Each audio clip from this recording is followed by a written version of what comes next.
Hello and welcome to the Remedyfibers podcast, a podcast about knitting and crochet hosted by me, Jillian.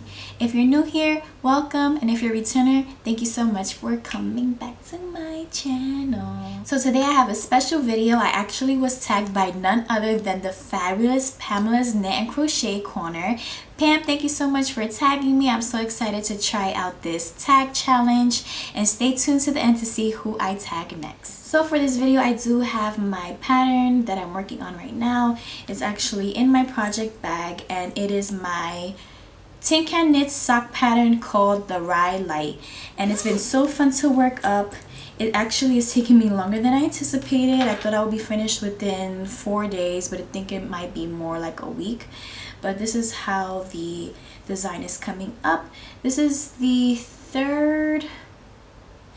second sock pattern I've ever used, and I actually prefer this one best. It was so easy to do the join. I don't have any big gaps when I did the heel turn, so I'm really happy with how this is coming out. So this tag actually was created by the Crafty Nomad. She has a crochet podcast on YouTube, so definitely check her out. And she has provided top 10 questions to ask for crocheters. So as you know, I both knit and crochet. Sometimes I get into my knitting mojo and I'm knitting. Then I switch over to my crochet mojo. I'm crocheting. And I have a hard time switching back and forth, but I'm really inspired to crochet, especially after watching all of the fabulous things that Rochelle from the Queen's Yarn Boutique has been making. So definitely see some crochet projects in my future, but we'll get started right now with the top 10 questions to answer. So for the first question, it says to stitch marker or not to stitch marker. Are you a stitch marker person? If so, how do you use them? 100% yes. I cannot count for the life of me. It is actually very difficult for me to keep track of counting and stitch markers. I've even tried the stitch marker counter, and I even find that difficult to use. So as you can see in the project I'm working on right now, I have 3 stitch markers. It really helps me keep track of the start and the end of my pattern, so it's really helpful. Definitely 100%. I need all of them in my life. The second question is, do you do anything special to take care of your hands or wrists? Not necessarily. I do like to do stretches. One thing that I do take into consideration is how much we're sitting when we are crafting, crocheting, or knitting. And so there was a certain period when I was sitting for hours and hours at a time. This was more in grad school, and I started having a lot of hip pain, and so that was a journey in itself. But as of right now, I make sure that I'm doing a mile a day on the treadmill, making sure that I'm doing some weightlifting. And I think that one thing that I didn't know about weightlifting is that it actually is a preventative from injuries. It really can help strengthen your muscles so that you're not injuring yourself. A lot of the weight machines and also the treadmill doesn't have anything to do with my hands and wrists, but I think it's an overall body workout to help me feel comfortable when I am sitting for long periods of time when crafting. The next question is, what are your crochet goals this summer? It seems like August is flying by. I don't know about you, but August, why are you going so fast? Summer is ending really quickly, I guess in a few more weeks. And my crochet goal would be to at least continue to improve my crochet skills. I want to make another crochet throw for one of my new couches that I just got.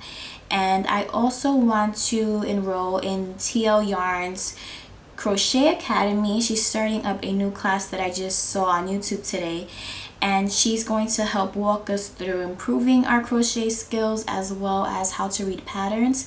And I crochet so much faster than I knit, so I would love to make crocheted garments. The fourth question is, what are your favorite crochet colors for summer? I would say my favorite thing to crochet in the summer would be variegated colors, very colorful, bright, in your face type of colors. But right now I crochet more for home decor and aesthetics. So the last things that I've crocheted for the home have been beige and brown. Even though I love pops of color, for home aesthetic style, I like more neutrals, more muted tones. The fifth question is, if you can use only one hook for the rest of your life, what brand hook and hook size would it be?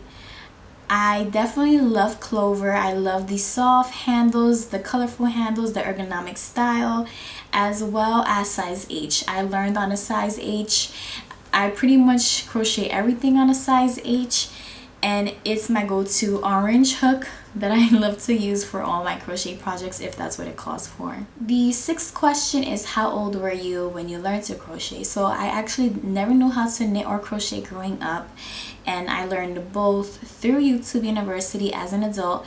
So I learned knitting in 2013, and I want to say I learned crochet 2017 or 2018. So around that time I must have been, it's really hard for me to keep track of my age. All right, let's do the math. So I think I was about 25 years old when I learned how to crochet. My mom attempted to teach me how to crochet around the 2013 time when I wanted to learn how to knit, but she was trying to teach me how to double crochet without how to single crochet first, and I just couldn't understand the concept or where I was putting my hook. So when I taught myself how to crochet, I started off with the single crochet on YouTube, and that really helped me visually understand it and get it. I learned how to crochet through YouTube, and I just took my time. Eventually I got it, and now it's one of my favorite crafts to do. So the seventh question is, what are your tips for getting yarn on sale or for cheap? I definitely love to use coupons. I know Pammy said coupons, especially at Michael's and Joann's. And I also like to just go into yarn stores and look at the clearance section. Sometimes you can try new yarns that you never tried for at a discounted price. And I also find that knitpicks.com has a lot of great fabulous yarn choices, especially hand-dyed and wool choices at affordable prices compared to local small independent yarn shops.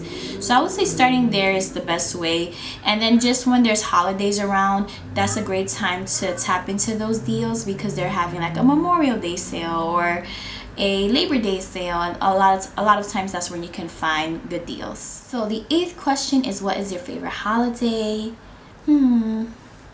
I'm not a big holiday person. I do enjoy holidays, but I don't really make a big fuss about them. I would say my favorite holiday would have to be Halloween, and not because of the actual celebration, just because I know that it's 3 days later is my birthday, so it's the closest holiday to my birthday, and I would say my favorite holiday is my birthday. I love to celebrate my birthday. I just love the ability to celebrate another year on this earth, especially doing the things that I love with the people that I love. And so even though my birthday is not a holiday, I'm going to say it is my birthday. Also, I love that my birthday is so close to Halloween, because since I do work on a college campus, oftentimes I'm not available to be on call for Halloween, and Halloween can be really crazy on a college campus. And so I get to say, like, it's my birthday, I'm not working on my birthday, and I usually take that week off. The ninth question is, what is your favorite benefit of crochet? How has it helped you? If you've been watching the podcast for a while, you know that the reason why I got into crochet was the Wrapped in Love charity program that we used to crochet comfort shawls for families who lost a loved one. I received one back in 2014, 2015, I can't remember. And so for me, crochet is really comforting, is very therapeutic, and being able to gift someone something that I've made through my hands just really makes me feel happy to give back to others. Even though I'm not actively involved in knitting for charity anymore, that would be my number one reason. That's why I really enjoyed it. But I would say it also helps me with anxiousness, feeling calm, having something to do with my hands, and it just really gives me a sense of peace in my life that I can't live without. That's why I've been crocheting for all of these years. And the last and final question is, what do you do with your FOs, my finished objects? I love to wear them. I love to post about them on Ravelry, and I love to give them away as well. A lot of the things that I make, I hold on to them for a little bit and then I gift them away. Sometimes I like to take special requests for people who really appreciate crochet and make something nice for them.